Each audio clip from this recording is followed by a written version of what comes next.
ചിരിക്കാറായിട്ടില്ല. ചിരിക്കാനുള്ള പല സംഭവങ്ങളും പിന്നാലെ വരുന്നുണ്ട്. ഈ ഫാൻസിന്റെ ഒരു കടന്നുകയറ്റം എങ്ങനെയാണ് വിനായകൻ കാണുന്നത്? ഈ ഫാൻസ് എന്ന് പറഞ്ഞ പൊട്ടന്മാര് വിചാരിച്ചുകൊണ്ട് ഇവർക്കൊന്നും സംഭവിക്കില്ല.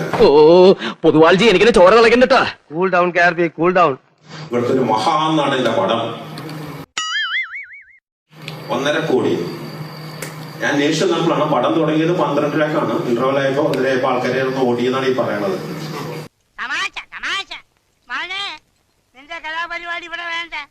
ഇവിടുത്തെ ഏറ്റവും വലിയ സൂപ്പർ സ്റ്റാറിന്റെ പടമാണ്. ഒരു പൊട്ടനും ഉണ്ടായില്ല ഈ പടം കാണാൻ.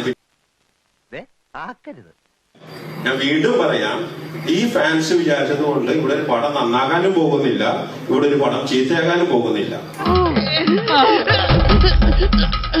ഇതെല്ലാം വെറും എന്താ പറയാ, ഇവന്മാരുടെ അവരുടെ ജോലിയില്ലാത്ത തെണ്ടികൾ, അത്രേ ഉള്ളൂ. വിജയൻ ചേട്ടാ, കുന്തിരിക്ക് എനിക്ക് ഇഷ്ടമാണ് എന്ന് വെച്ചാൽ അതിന്റെ മൂട്ടിലിട്ട് പോയിക്കരുത്. ഫാൻസ് ഷോ വേണ്ട എന്നാണ് ഇപ്പൊ തിയേറ്റർ ഉടമകൾ പറയുന്നത്. ഫാൻസ് ഷോ നിരോധിക്കണം. ഫാൻസിനെ നിരോധിക്കാൻ അറിയാം. പോട്ടെ സാധേ കേട്ടാ, വീട്ടുകളാ. ബോട്ടിയില്ലാത്ത അവൻ എന്തെങ്കിലും പറഞ്ഞെന്ന് പറഞ്ഞ് വിവരമില്ലാത്ത നിങ്ങളല്ലേ അത് ക്ഷമിക്കേണ്ടത്. ഈ നവ്യയെ കുറിച്ച് ഒരു കാഴ്ചപ്പാട് വിനായകനുണ്ടല്ലോ? ഇല്ല. കാരണം നിങ്ങൾ ഈ കാരണം എന്ന് പറഞ്ഞ് നേരം കളയാണ്ട് ആ കാരണം എന്താ പറയും. നമ്മൾ എന്തുണ്ടാക്കാം, ബന്ധം ഉണ്ടാക്കാൻ നോക്കിയാലും നടക്കൂല. നടക്കേണ്ടത് മാത്രമേ നടക്കുള്ളൂ. താൻ ആള് കൊള്ളാവല്ലോ, ഒരു സർവ്വവിജ്ഞാനകോശം തന്നെ. എല്ലാവരും ഇന്റർവ്യൂ ചെയ്യണ പോലെ ആസ് എ വിനായകൻ ആക്ടറിന് ഇന്റർവ്യൂ ചെയ്യല്ലേ. ഞാൻ സ്ക്രിപ്റ്റ് വായിക്കാറില്ല. എനിക്ക് എഴുതാനല്ലേ സാറേ അറിയൂ, വായിക്കാറില്ലല്ലോ. പാവം, എല്ലാ കഴിവും കൂടി ദൈവം ഒരാൾക്ക് കൊടുക്കൂലല്ലോ. ഞാൻ എന്ത് പറഞ്ഞു അത് പറ. സ്ക്രിപ്റ്റ് പിന്നെ എന്തിനാ ഇവിടെ വന്നിരിക്കണത്? ശരി, ഓക്കെ, ശാന്തി. കിട്ടേണ്ടതൊക്കെ കിട്ടിയല്ലോ, സമാധാനമായല്ലോ. എന്താണ് മീട്ടു എന്ന് പറയാവോ? പുള്ളിയെടുത്താണ് മീട്ടു എന്ന് പറഞ്ഞ കോൺസെപ്റ്റ് എന്താ?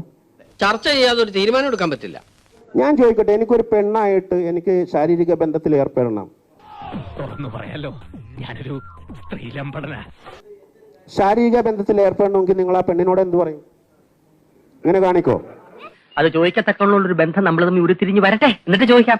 ഭാര്യയായിട്ടാണ് ആദ്യം സെക്സ് ചെയ്തത് നിങ്ങൾ? ആണോ? എല്ലാരും അങ്ങനെ അല്ല. ഇവിടെ ആരെങ്കിലും ഉണ്ടോ? കല്യാണം കഴിക്കാത്ത ആരെങ്കിലും സെക്സ് ചെയ്തിട്ടുണ്ടോ പെണ്ണായിട്ട്?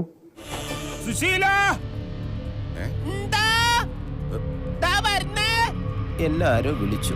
എന്റെ ലൈഫിൽ ഞാൻ 10 പെണ്ണുങ്ങളായിട്ട് ഫിസിക്കൽ റിലേഷൻഷിപ്പ് ഉണ്ടായിട്ടുണ്ട്. ഈ 10 പെണ്ണിന്റെ അടുത്തും ഞാനാണ് ഒന്ന് എന്റെ കൂടെ റിലേഷൻഷിപ്പ് നടത്താൻ പറ്റുമെന്ന് ചോദിച്ചിട്ടുള്ളൂ. എന്നാലും മൈക്ക് കൂടിക്ക് വിളിച്ചു പറഞ്ഞ മോശമായിപ്പോയി. ഒരു ഹീറോയിസിന് വേണ്ടി 1-2 കഥ ഞാൻ ഉണ്ടാക്കി കാഴ്ചയും ചെയ്തായിരുന്നു. ഇത് നിങ്ങൾ പറയണ മീട്ടു ആണെങ്കിൽ ഞാൻ ഇനിയും ചോദിക്കും. സത്യമായി പറയുന്നവനായി രാജാക്കൻ. അപ്പൊ ആ സംശയവും തീർന്നു. പോയിട്ട് വരാം.